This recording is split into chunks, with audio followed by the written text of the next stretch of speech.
যেই হযরতে আবু বকর সিদ্দিক রাদিয়াল্লাহু তাআলা আনহু এত বড় আমলদার ছিলেন, তার সামনে যখন জাহান্নামের বর্ণনা করা হতো হযরতে আবু বকর চিৎকার মেরে মসজিদের নববী থেকে পাগলের মতো ছুটে বের হতেন, রাস্তায় পাগলের মতো দৌড়াতে থাকতেন।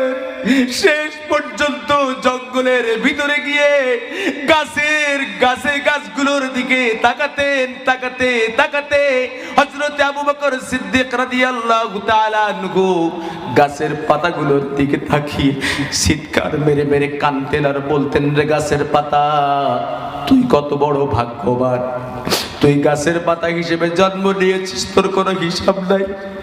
আল্লাহ আমাকে মানুষ বানাইছেন, আল্লাহ আমাকে সৃষ্টির মধ্যে সেরা জীব বানিয়েছেন, আল্লাহ আমাকে গোলামি করতে বলেছেন, গোলামি তো করতে পারলাম না, কি দিয়া আল্লাহর আদালতে দাঁড় হয়ে যাব। এরকম করে গাছের পাতার দিকে তাকিয়ে তাকিয়ে ফুপিয়ে ফুপিয়ে হযরতে আবু বকর সিদ্দিক রাদিয়াল্লাহু তাআলা আনহু কাঁদতেন। সম্মানিত ভাইরা আমার, শুধুমাত্র এতটুকু ছিল না, সম্মানিত ভাই ভালো করে মনোযোগ দিয়ে শুনেন। সকাল থেকে শুরু করে রাত পর্যন্ত যতক্ষণ নবীজির খেদমতে হযরতে আবু বকর হযরতে ওমর থাকতেন, আর যখন রাত হয়ে যেত বাড়িতে যাওয়ার সময় হতো, হযরতে আবু বকর হযরতে ওমর বাড়িতে যখন যেতেন সারাদিন নবীজির খেদমতে হাজিরা দিতেন। আবার বাড়িতে আসার পর রাত্রিবেলায় একটা মুহূর্তের জন্য ঘুমাতেন না, একটা মুহূর্তের জন্য ঘুমাতেন না।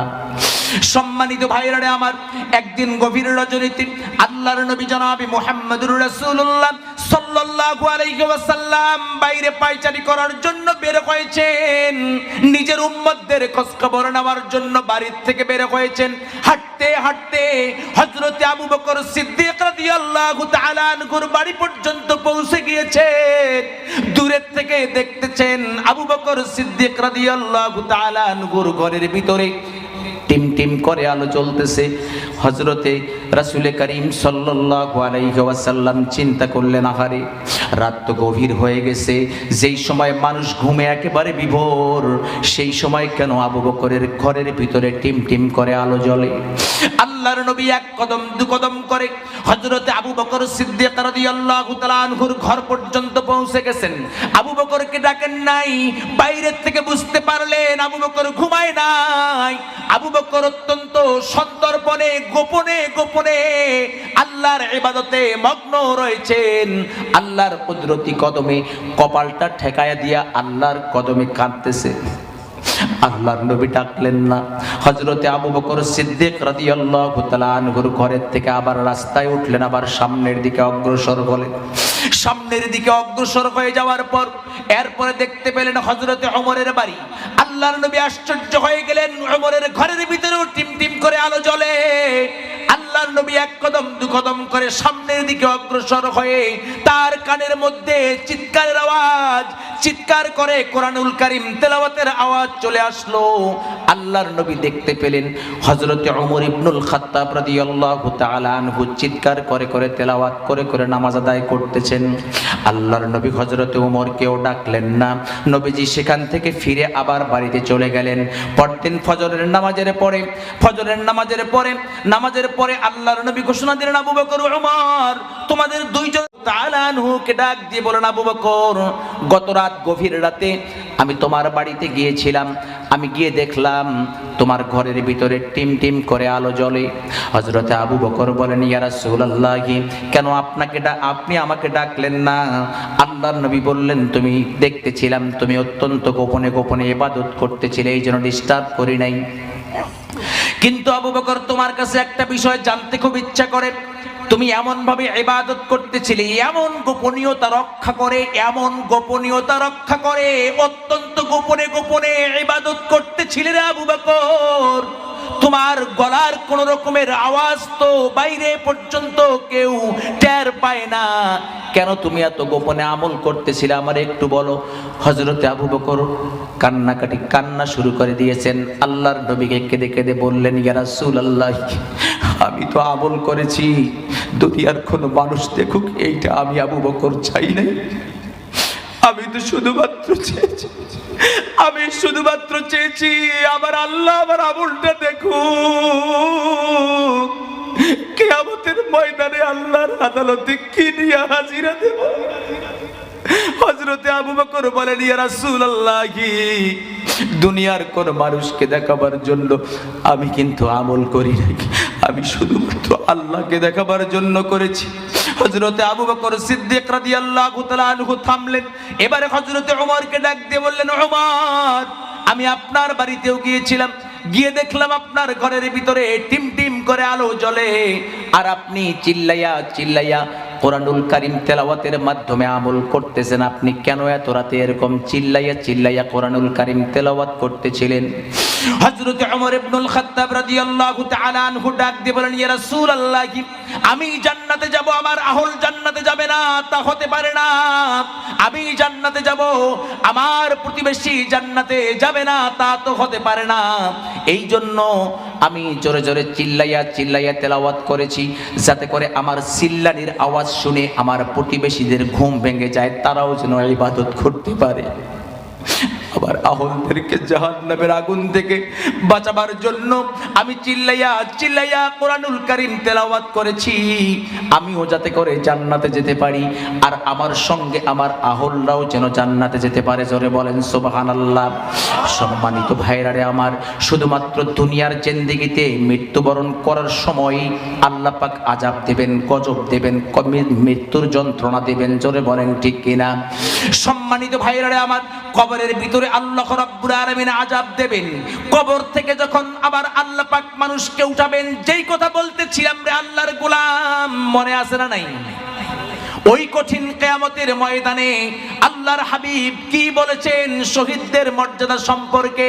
আল্লাহর নবী কি বলেছেন? 3 নাম্বার স্টেপের কথা নবীজি বর্ণনা করেছেন।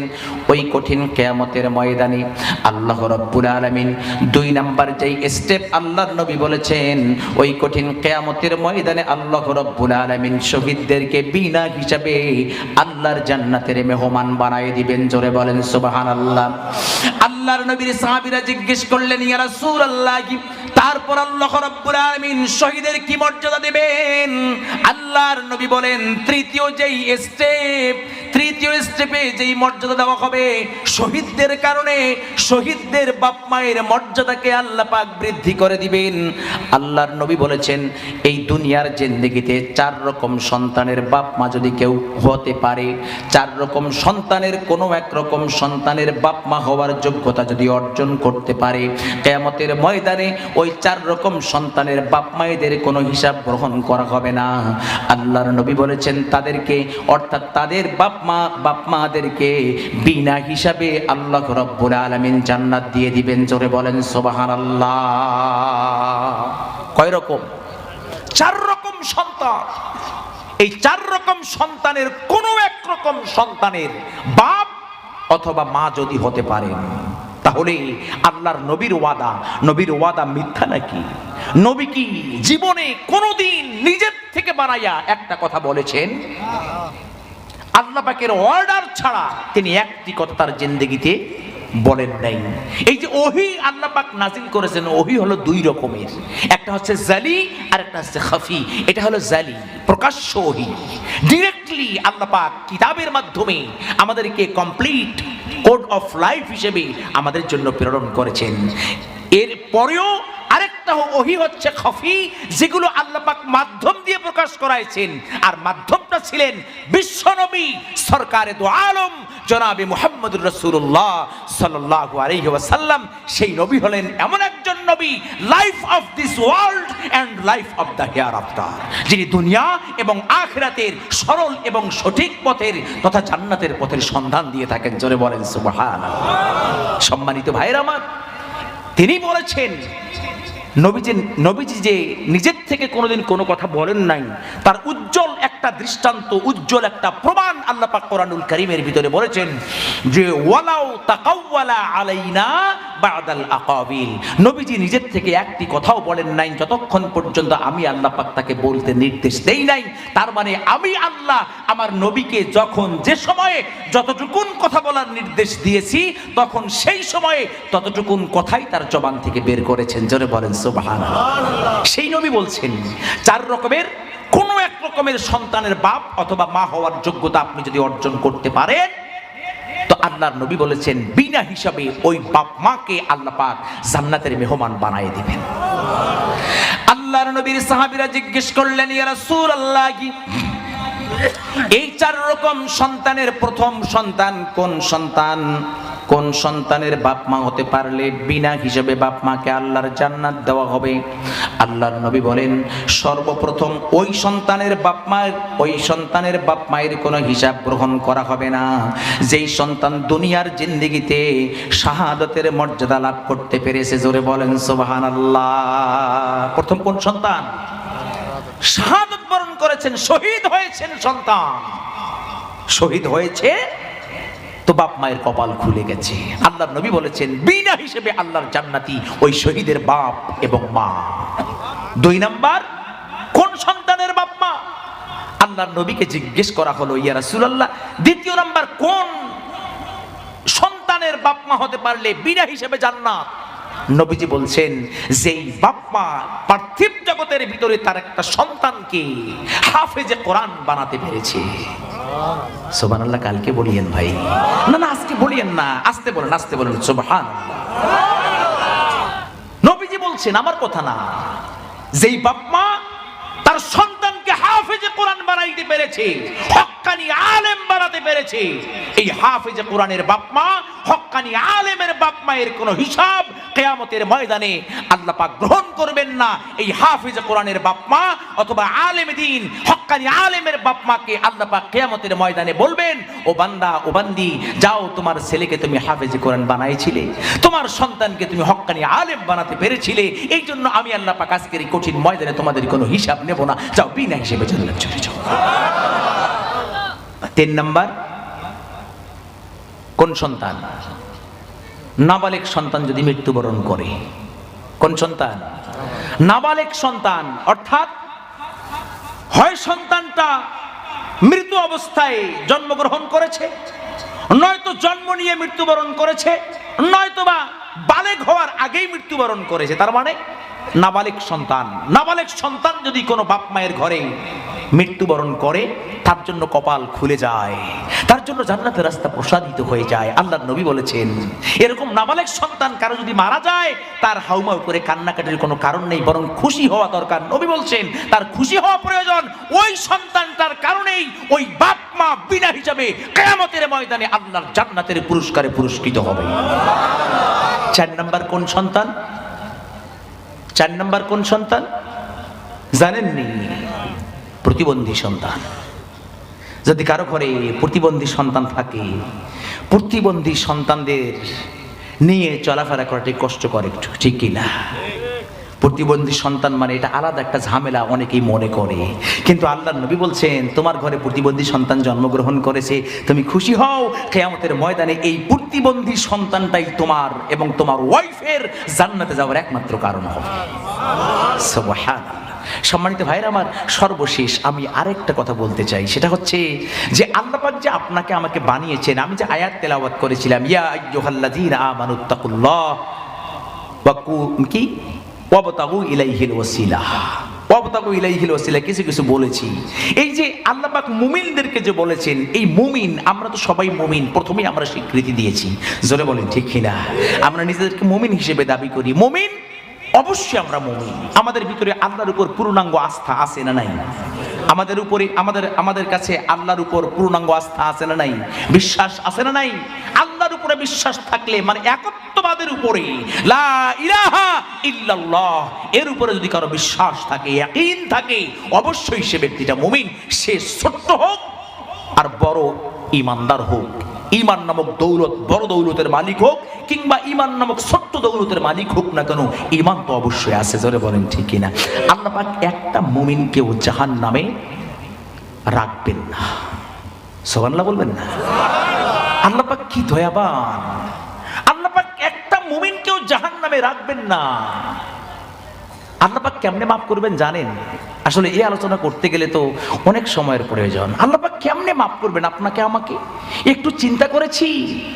লা তাকনাতু মির রাহমাতিল্লাহ, আল্লাহ পাক যে বলেছেন তোমরা আমার রহমত থেকে নিরাশ হইও না। আল্লাহ এমনি বলেন নাই কোরআনুল কারীমের ভিতরে। আল্লাহ পাকের রহমতের দরিয়া ওই দিন এমন একটা অবস্থা হয়ে যাবে, আল্লাহ পাক তো কিছু কিছু মানুষকে, মানে বৃহৎ অংশ মানুষকে আল্লাহ পাক জাহান্নামে নিক্ষেপ করবেন বিনা হিসেবে। তারা কাফির, বেঈমান, মুশরিক, এরা তো অনেক সংখ্যায় অনেক। জোরে বলেন ঠিক কিনা?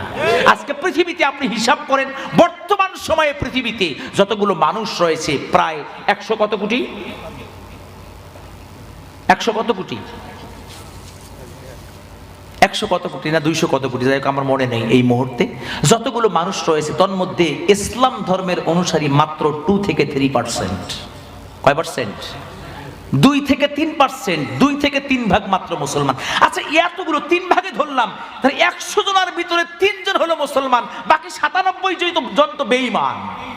তাদেরকে দিয়েই তো জাহান্নাম যথেষ্ট। আমাদের এই 2-3 জনকে আল্লাহ পাক না বাঁচাবেন, জান্নাত না দিবেন তো আল্লাহ পাক বান্দাকে কতটুকুন মহব্বত করেন, কতটুকুন ভালোবাসেন। কিয়ামতের ময়দানে এমনও বান্দা উঠবে, ঈমান আছে বান্দার, একত্ববাদের উপর বিশ্বাস রয়েছে, কিন্তু আমল নাই, নেক আমল নাই, গুনাহ আছে। আল্লাহ সুবহানাল্লাহ, আল্লাহু আকবার। আল্লাহ ওই বান্দাকে ডাক দিবেন, বান্দা এইদিকে, আস্তে করে ইশারা করে ডাকবে এইদিকে আয়। আল্লাহ রাসূল বলেছেন ওই বান্দাকে আল্লাহ কাছে টেনে নেবেন, আল্লাহ পাকের কুদরতি মুখখানা ওই বান্দার কানের মধ্যে লাগাই দিবে, দিয়ে বলবেন বান্দা দুনিয়াতে না তোমারে বলছিলাম এই গুনাহগুলো করিস না, করছিলি কেন? আস্তে করে বলবেন, সুবহানাল্লাহ বলবেন না? আল্লাহ ডাক দিয়ে বললেন বান্দা দুনিয়াতে না তোমারে বলছিলাম তুমি এই গুনাহগুলো করছো কেন? বান্দা জবাব দিবে কি বলতে পারেন? বান্দা জবাব দিবে, বান্দাও আস্তে আস্তে আল্লাহকে বলবে আল্লাহ বুঝি নাই, ভুল করছি। বান্দা বলবেন আল্লাহ বুঝি নাই, ভুল করেছি। কয় বান্দা তুমি তো জানো আমার একটা নাম সাত্তার? কয় হ্যাঁ আল্লাহ জানি। এই সাত্তার নামটা থাকার কারণে তোমার ত্রুটিগুলো আজকের কিয়ামতের ময়দানে ঢেকে রাখলাম। আল্লাহ বলবেন বান্দা আমার নাম গাফফার তুমি জানো না? কয় যে আল্লাহ জানি। এই গাফফার নামটা আমার থাকার কারণে তোমার ওই দুনিয়ার জিন্দেগির গুনাহগুলোকে মাফ করে দিলাম, তোমাকে জান্নাত দিলাম। সুবহানাল্লাহি বিহামদিহি সুবহানাল্লাহিল আযীম। খবরদার কখনো আল্লাহ পাকের রহমত থেকে কেউ নিরাশ হব না। যত বড় গুনাহ করেন না কেন, যত বড় গুনাহ করেন, গুনাহগুলোকে গুনাহ মনে করবেন। যত গুনাহ করবেন গুনাহগুলোকে গুনাহ মনে করবেন, তাহলে আপনার জন্য তওবার রাস্তা খোলা থাকবে। আর আল্লাহ কি রেখেছেন আমাদের জন্য ভাই, কি বলবো, বলতে গেলে অনেক কথা বলতে হয়। আল্লাহ কি রাস্তা আমাদের জন্য খুলে দিয়েছেন। এই হাদিসটা যখন নবীজি পড়তেন, নবীজি হাসতেন। এই হাদিসটা যখন নবীজি পড়তেন, নবীজি হাসতেন। আর নবীজির হাসি দেখে আল্লাহ পাক তার কুদরতি হাসি দিতেন আরশে বসে বসে। যে আল্লাহ পাক বান্দার জন্য কি ব্যবস্থাপনা করেছেন। সর্বশেষ, আমি আগেরটা একটু পরে বলতেছি, সর্বশেষ যেই জাহান্নামীকে বের করা হবে,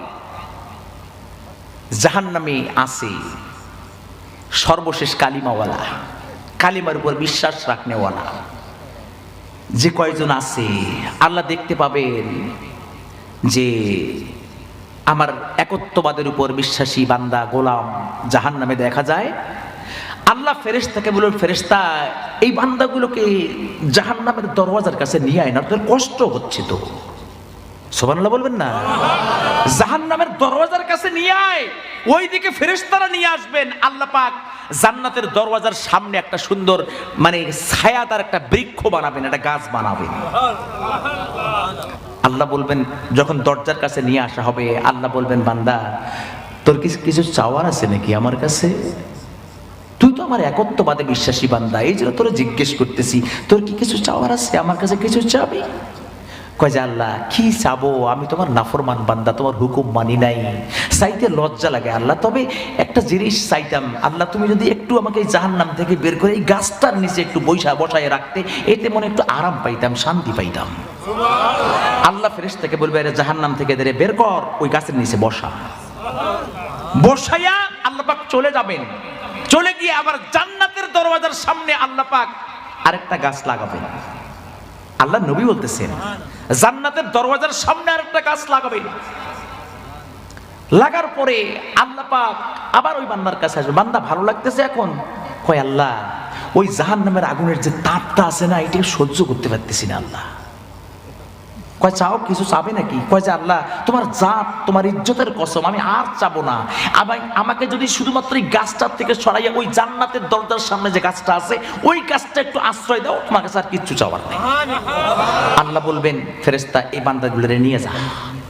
সঙ্গে সঙ্গে ওই গাছের কাছে নিয়ে যাওয়া হবে, কিন্তু আল্লাহ পাক জান্নাতের দরওয়াজাগুলো উন্মুক্ত করে দিবেন। ওই বান্দারা ওই গাছের নিচে বসে বসে জান্নাতের নাজ নিয়ামতের দৃশ্যগুলো দেখতে থাকবেন আর আফসোস করতে থাকবে। যখন আফসোস করবেন আল্লাহ সঙ্গে সঙ্গে হাজির হবে। রে কিরে বান্দা, তোরা না আমার জাত এবং ইজ্জতের কসম দিয়ে বললি তোদের চাওয়ার কিছু নাই, কেন আরো চাওয়ার আসেনি? থাকলে বল। আল্লাহর বান্দা কয় যে আল্লাহ কেমনে চাই আর, ওই যে নাচ নেওয়াগুলো দেখতেছি মনটা খুব চাইতেছে যদি একটা বার বসতে পারতাম, বসার একটা জায়গা পাইতাম। আল্লাহ সঙ্গে সঙ্গে বলবেন যা বান্দা, তোর জন্যই ওই জান্নাত তৈরি করছি। আল্লাহ মাফ করে দেওয়ার জন্য প্রস্তুত, আমরা মাফ চাওয়ার জন্য প্রস্তুত না। এই জাহান্নামের আগুনে, গুনাহের কারণে জাহান্নামের আগুনে পোড়ানো হবে, আমরা জানি না ভাই, এটা বাস্তব চিরন্তন সত্য কথা। কিন্তু পুরানো সিস্টেমটা কেমন জানেন? আমি হাদিস পড়ে আমি অবাক হয়ে গেছি। সিস্টেমটা কি, আল্লাহর নবী কি সিস্টেমটা বলেছেন? আচ্ছা ভাই, একজন মানুষের এই দুনিয়াতে যখন ওপেন হার্ট সার্জারি করা হয়, এখান থেকে শুরু করে নাভি পর্যন্ত কাটা হয়, ফেলে দেওয়া হয়, কি দেওয়া হয় না? দেওয়া হয়।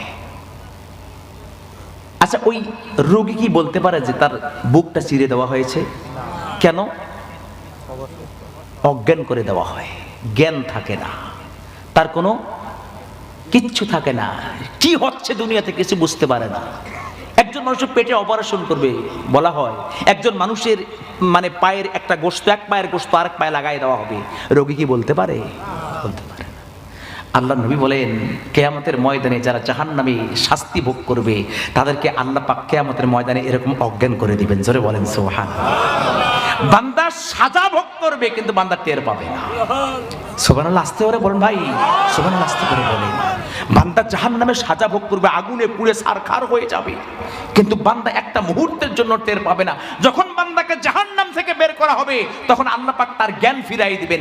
জ্ঞান ফিরে বান্দা দেখবে হাতগুলো পুড়ে ছাই হয়ে গেছে, পাগুলো পুড়ে ছাই হয়ে গেছে, গোটা শরীর পুড়ে ছাই হয়ে গেছে।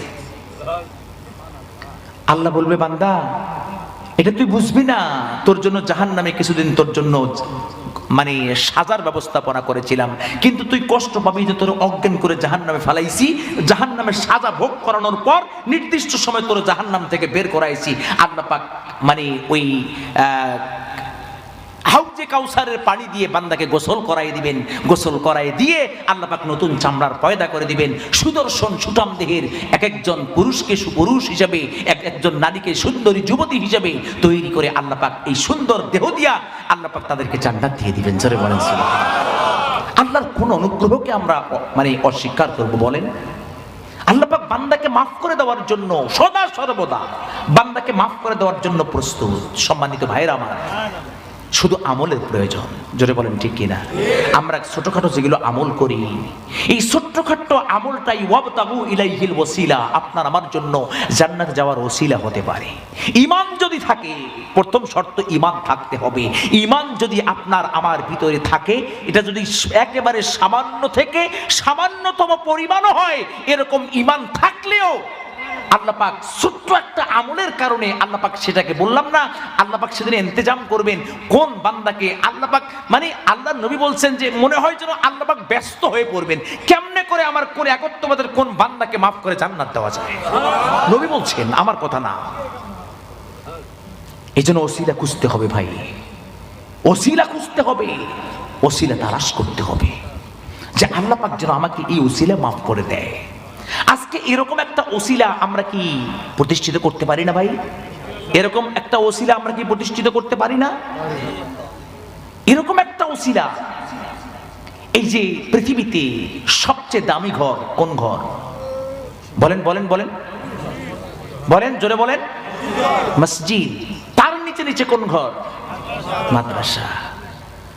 কাবা প্রথম ঘর দুনিয়ার জমিনের, যেই কাবা একদিকে মসজিদ অন্যদিকে মাদ্রাসা। কাবার চত্বরের ভিতরটাই মসজিদ, ভিতরটাই মাদ্রাসা, ঠিক কিনা? মসজিদে নববী 3 নাম্বার ঘর, মসজিদে নববী 3 নাম্বার ঘর ইবাদতের, যেটা নবী বানাইছেন, আপনার আমার নবী। আর কাবা তো বানাইছেন সর্বপ্রথম ফেরেশতা। বাইতুল মামুর বরাবর কাবা নির্মাণ করা হয়েছে। قال رسول الله صلى الله عليه وسلم بنى الكعبة الملائكة ثم آدم ثم نوح ثم شيش ثم إبراهيم। সর্বশেষ ইব্রাহিম আলাইহিস সালাতু ওয়াস সালাম পুনঃসংস্কার করেছেন কাবা। তারপরে আর সংস্কার হয়নি, সংস্কার দরকারও হবে না, কিয়ামত পর্যন্ত এভাবেই থাকবে। দ্বিতীয় নাম্বার ইবাদতের ঘর কোনটা? ওই ইব্রাহিম আলাইহিস সালাতু ওয়াস সালাম বানিয়েছেন বাইতুল মুকদ্দাস। বাইতুল মুকদ্দাস 3 নাম্বার যেই ঘরটা তৈরি হয়েছে ইবাদতের, সেটা হলো মসজিদ নববী। সুবহানাল্লাহ বলবেন না? বাইতুল্লাহ কাবা ঘরের ভিতরে মসজিদ মাদ্রাসা, এরপরে বাইতুল মুকদ্দাস মসজিদ মাদ্রাসা, মসজিদ নববী মসজিদ মাদ্রাসা। এই জন্য আল্লাহ রাসূল কি বলেছেন? ক্বালা রাসূলুল্লাহ সাল্লাল্লাহু আলাইহি ওয়াসাল্লাম মান বানা লিল্লাহি মাসজিদান বানাল্লাহু লাহু বাইতান ফিল জান্নাহ। শুধুমাত্র এই মসজিদ দ্বারা শুধু মসজিদকে বোঝানো হয় নাই, বরং মুহাদ্দিসিনে কেরাম লিখেছেন মান বানা লিল্লাহি মাসজিদান আও মাদ্রাসাতান বানাল্লাহু লাহু বাইতান ফিল জান্নাহ। দুনিয়ার জিন্দেগিতে যারা মসজিদ এবং মাদ্রাসা বানাবে এবং মসজিদ এবং মাদ্রাসা বানাতে সহযোগিতা করবে, আল্লাহ পাক সঙ্গে সঙ্গে জান্নাতের ভিতরে তার জন্য এক একটা করে অট্টালিকা নির্মাণ করবে। আমরা এই ছোট্ট আমলটা করতে পারি না ভাই? আল্লাহর নবীর কথা মিথ্যা তো হতেই পারে না। আমি আপনাদের মাঝখান থেকে আল্লাহর সেই নবী, যে নবী আমাদেরকে এতগুলো শুভ সংবাদ দিলেন, সেই নবীর ঘর কোরআনের কারখানা মাদ্রাসার জন্য একজন ব্যক্তি আমি আপনাদের কাছ থেকে চাই, যেই ব্যক্তি এই মাদ্রাসার জন্য 10,000 টাকা দিতে পারবে। এই আমল ওয়াবতাগু ইলাইহিল ওয়াসিলা, কিয়ামতের ময়দানে যাতে করে এই দানটাই আমার জান্নাতে যাওয়ার একমাত্র ওসিলা হতে পারে।